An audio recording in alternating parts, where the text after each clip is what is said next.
सबसे पहले अपन जो स्टार्ट करते हैं वो रेक्टिलिनियर मोशन से है। सबसे पहला सवाल काफ़ी ऑब्वियस है। मैंने इसको काउंट किया था, ये शायद मेरा सवाल 6 बार पूछ रखा था। उसमें से मैंने स्पेसिफिकली वो वाला सवाल चूज़ किया जिसके अंदर थोड़ा-सा लेंथ बेटर थी सवाल की और थोड़ा-सा उन 6 क्वेश्चन्स में थोड़ा-सा टफ़र साइड का था। एक ऑब्जेक्ट है moves with speed v1, v2, v3 along the line segment AB, BC, CD respectively as shown in figure.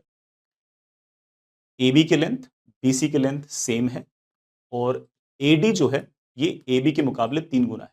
तो इसका मतलब अगर ये डिस्टेंस मेरे पास अगर x है, तो ऑफ कोर्स ये डिस्टेंस मेरे पास x/3 है। ये दोनों बराबर हैं, तो ये मेरे पास ऑफ कोर्स x/3 है। टोटल x है, ये 2x/3 हो गया, तो ये भी मेरे पास ऑफ कोर्स x/3 है।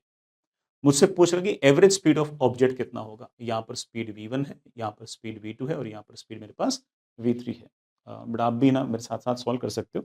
तो मैं साथ-साथ में मैं चैट बॉक्स भी खोल के रखूँगा कि आप क्या-क्या आंसर्स वगैरह दे रहे हो। मैं लगातार देखता रहूँगा। हाँ बेटा, लेक्चर की बेटा लेंथ मैंने कहा ना, मैं I am not that sure. मैंने कोशिश तो ये की है कि मैं आज सारे के सारे जो मैंने 11th वाले क्वेश्चन्स हैं ना, वो मैं सारे आज करा दूँ और 12th वाले में 2 या 3 दिन बाद करा दूँ। उसके बीच में आपके केमिस्ट्री या मैथ्स का लेक्चर भी आ जाएगा। ए से लेके डी तक मुझसे एवरेज स्पीड पूछी गई है। Of course average speed is total यहाँ से तक की distance travelled, that is x upon यहाँ से तक का टोटल टाइम। टोटल टाइम होगा यहाँ से यहाँ तक का टाइम, फिर यहाँ से यहाँ तक का टाइम, फिर यहाँ से यहाँ तक का टाइम। यहाँ से यहाँ तक का जो टाइम है वो मेरे पास obviously x upon 3 times of v1 है। यहाँ से यहाँ तक का जो टाइम है वो मेरे पास x upon 3 times of v2 है और यहाँ से यहाँ तक का जो टाइम है वो बड़ा ऑब्वियस बात है x upon 3 times of v3 है।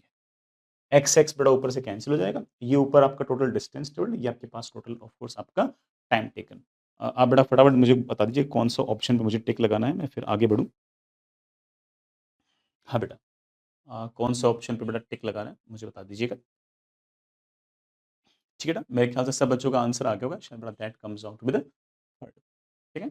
मैं एक बात यहाँ पर मैं और बोलना चाहूँगा कि देखो इन सारे के सारे ऑप्शंस में से फोर्थ ऑप्शन तो कभी भी नहीं हो सकता, है ना? क्योंकि तो डायमेंशनली गलत था। ऊपर तो जैसे वेलोसिटी, वेलोसिटी, वेलोसिटी का एडिशन है, तो वो तो ऊपर तो वेलोसिटी आ गई। वेलोसिटी का डायमेंशन बड़ा ऑफ कोर्स LT-1 है। नीचे velocity into velocity into velocity है, तो बड़ा ऑफ कोर्स L3T-1 है। अगर मैं इसके डायमेंशन निकालूँगा तो L-2T² आ जाएगा मेरे पास, है ना? L-2T-2 एवरेज स्पीड की डायमेंशन ऑफ कोर्स बड़ा ये नहीं हो सकती। तो कोई बच्चा अगर डायमेंशन से अगर चेक करना चाहे तो ये कह देगा कि सर फोर्थ आंसर तो नहीं होगा। बाकी बड़ा ऑफ कोर्स बाकी 3 में आप बड़ा आराम से इस तरह से सॉल्व कर सकते हैं।